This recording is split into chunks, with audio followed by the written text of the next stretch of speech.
It was Christmas dinner when everything changed. There I was, standing at the buffet, a tray full of glasses in my hands, trying to keep steady as I watched my family gather around the table. And then they handed me a badge. It wasn't a gift. It was a title, Housekeeper, printed in bold letters, dangling from the corner of my sweater like a tag on a product. The worst part? It was handed to me by my own daughter-in-law, Jane, right in front of everyone. Please like this video and listen to my story till the end, and let me know which city you're listening from. That way, I can see how far my story has traveled. I looked at my son Caleb, holding a glass of wine, his eyes scanning the room.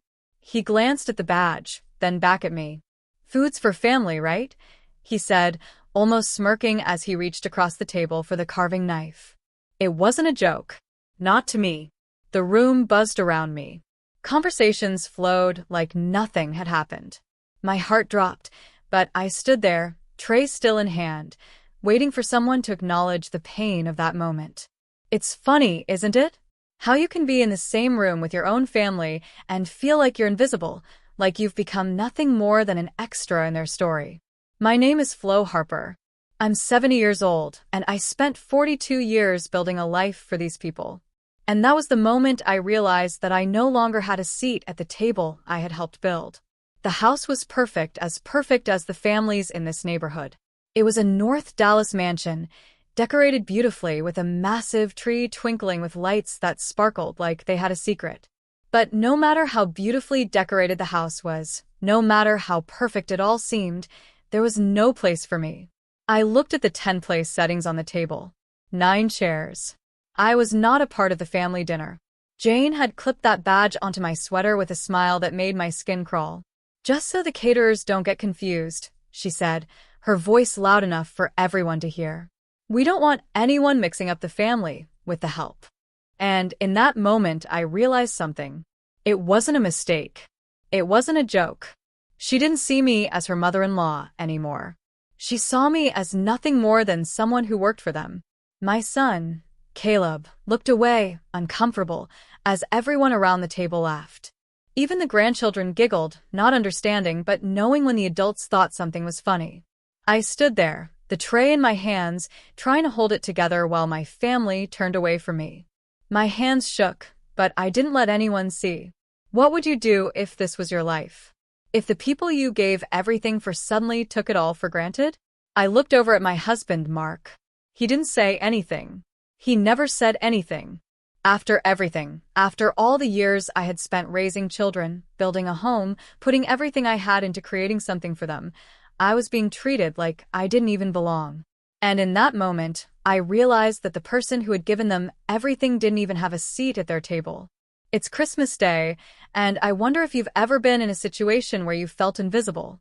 Have you ever had a moment where you realized that you gave and gave, but when you needed something in return, they weren't there?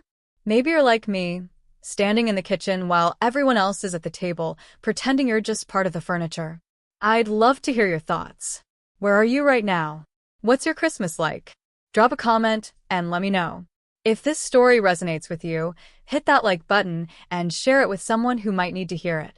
Now, I know some of you may be thinking, just walk away, but that's easier said than done. Sometimes we think we're too deep into something to leave. But let me tell you, what I did next shocked everyone in that room, and it might surprise you too. If you're feeling this story, hit that like button. Share your thoughts below, and let me know if you've ever been in a position where you had to reclaim your life. Trust me, you're not alone. Stay tuned because what happened next might just change how you see everything. The silence in the room was deafening after I placed that ring on Caleb's plate. For a moment, it felt like time stood still. Jane's laughter froze in midair. Glasses hovered above plates, and forks were suspended, halfway to mouths. The air thickened, charged with confusion, shock, and maybe just a hint of guilt. Caleb looked up at me, his eyes wide. "Mom, what are you doing?" I stood there, steady as a rock, staring at my son. The boy I had once carried on my hip while I worked 2 jobs just to make ends meet. The same boy who had told me, time and time again, that one day he would run this business with me. But now, I was nothing more than a servant in their eyes.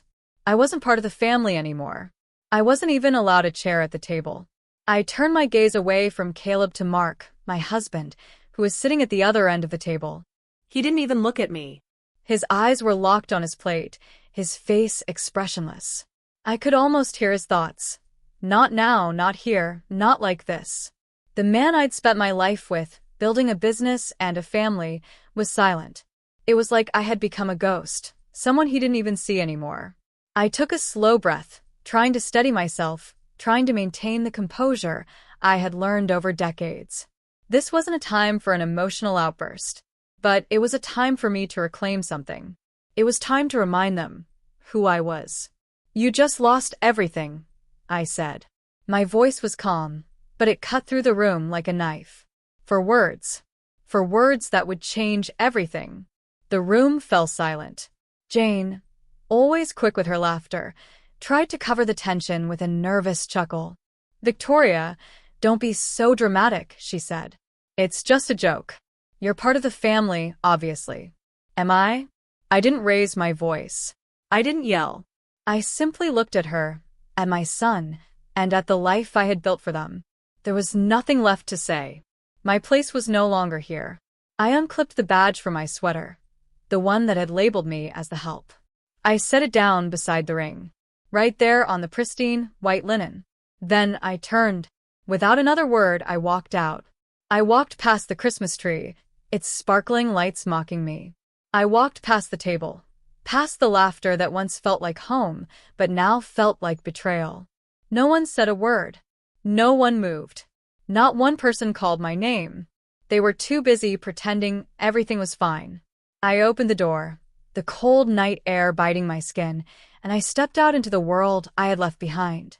I drove away from the house, away from the life I thought I had, and for the first time in years, I felt a strange sense of peace. It wasn't the relief of escaping a difficult situation.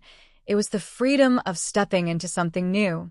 Maybe I wasn't the one who had lost everything. Maybe I had just found what I had been missing. I didn't know where I was going. I didn't have a plan. I didn't even know if I was ready for what was coming next. But I couldn't go back to that table. I couldn't go back to being invisible, to being the woman who made everyone's lives easier while they took me for granted. And as I drove through the streets, the Christmas lights blurring in the rearview mirror, I realized something. I had built a life for them, but I had forgotten to build one for myself. Tell me in the comments, have you ever felt like you gave everything and got nothing in return? Ever been the one left standing while everyone else sat down? If you've experienced something similar, share your story. You're not alone in this. Subscribe for more stories about reclaiming your life and standing your ground, because this isn't over yet. I pulled into the parking lot of a cheap motel, the kind of place that charges by the night, and the kind of place I never imagined I'd end up in. But there I was, in the same clothes I had worn to that Christmas dinner, standing in front of a rundown building with flickering neon lights. I took a deep breath before walking inside. The woman behind the counter didn't even look up as she slid a key across to me. She mumbled the room number, barely acknowledging my presence. I paid in cash, and that was it. No questions asked. No one cared who I was or why I was there. The room smelled like old carpet and cleaning solution. It wasn't much, but in that moment, it felt like more than I deserved back at that perfect house in Dallas. I sat on the bed, still wearing my coat, and looked around the sterile, quiet room. The phone buzzed on the nightstand. Caleb's name flashed across the screen. I watched it ring until it went to voicemail. I didn't answer. I needed silence. It was weird how it all felt so still. Like everything had stopped, but not in the way I had hoped. Not in a peaceful, freeing way. More like everything had been stripped away so quickly that it left me cold. I thought about my life, everything I'd built with Mark, the kids, the store. It had all been so real. But now, it felt like a dream I wasn't sure I'd ever wake up from. I lay back on the bed, staring at the ceiling. The badge, Jane's voice echoing in my mind. The way she had smiled when she clipped it onto my sweater. The laughter. The look on Caleb's face when he saw the ring. I kept hearing it all over and over. Family. The words haunted me. The idea that I wasn't part of it anymore. I remembered what it felt like when we first started out. Mark and I, young and full of ideas, building something from the ground up. I thought about the late nights, the sacrifices. How I worked harder than I ever thought I could just to make sure we had a future. And then, how quickly it all crumbled. What did it all mean? All those years of work, of sacrifice. Did it mean anything? I knew I couldn't go back. There was no going back to a life where I was invisible. Where I was just the woman who kept everything running but was never given a seat at the table. And I wasn't ready to give up. Not yet. Not after everything I had been through. Have you ever felt like you were doing all the work but got none of the credit? Like your life was being built for others, but nobody saw the foundation you laid? Tell me in the comments, because you're not the only one. And if you haven't yet, subscribe for more stories like this one, about standing up for yourself, finding your worth, and reclaiming what's rightfully yours. The next morning, I woke up in that motel room. The light creeping through the cheap curtains felt different now. Not cold or harsh, but soft, like a new beginning. My phone buzzed again, but this time, I didn't even check it. I didn't care about the messages or the missed calls anymore. I wasn't going to let myself be dragged back into that life, that cage of expectations. I went to the bathroom, splashed cold water on my face, and stared at my reflection. The woman in the mirror looked like she had been through a war, but there was something new there too. Something I hadn't seen in years. She wasn't broken. She was just waiting. Waiting for me to stop pretending that I didn't deserve more. I had spent so long keeping things together for everyone else, I had forgotten to keep them together for myself. I remembered the day I had first moved into that big house in North Dallas. Mark and I had fought for that house, saved every penny to make it a home. And now it felt like I had no place in it. But I had a place here, in this small room, far from everything I used to know. It was lonely, but it was mine. And that's when it hit me. I could rebuild. That's what I did for 42 years. I rebuilt when everything fell apart, and I didn't need anyone to help me this time. I wasn't waiting for Mark, or Caleb, or anyone else to decide if I deserved a seat at the table. I would build my own table. I pulled out the stack of papers I had gathered the night before. The documents were my power, my armor. I had kept everything from the beginning. The original partnership agreement for the store. The property deeds. The loan papers. The insurance policies. Everything that proved I had been the backbone of this family's life. I would protect it. I would make sure it couldn't be taken from me again. And the house. The house I had bought for them, where I had been erased from every corner. It was time to stop playing by their rules. It was time to start playing by mine. I called the lawyer, Robert Mitchell. He had been the family attorney for years. I trusted him, and he trusted me. He didn't ask questions when I told him I needed to take control. He just told me to come in. So I did. If you've ever had to rebuild after everything fell apart, I want to hear from you. What did you do? How did you find the strength to start again? Share your story in the comments. If you haven't already, subscribe for more stories about regaining your power and starting over on your own terms. The lawyer's office smelled like old books and coffee, a comforting mix of tradition and trust. Robert Mitchell greeted me with a handshake, his face kind and understanding. He didn't ask me why I was there. He just led me to a small conference room where we could talk privately, away from the noise of the world outside. I told him everything. The house. The business. The badge. The betrayal. I told him how Jane had reduced me to an afterthought, how Caleb had stayed silent while I was erased. How Mark had chosen to look the other way, as if his own wife didn't matter anymore. Robert listened without interrupting, his pen moving across the legal pad, making notes as I spoke. His expression grew more serious with every word. Finally, when I finished, he looked at me, his eyes steady. "Do you want my legal opinion or my personal one?" he asked.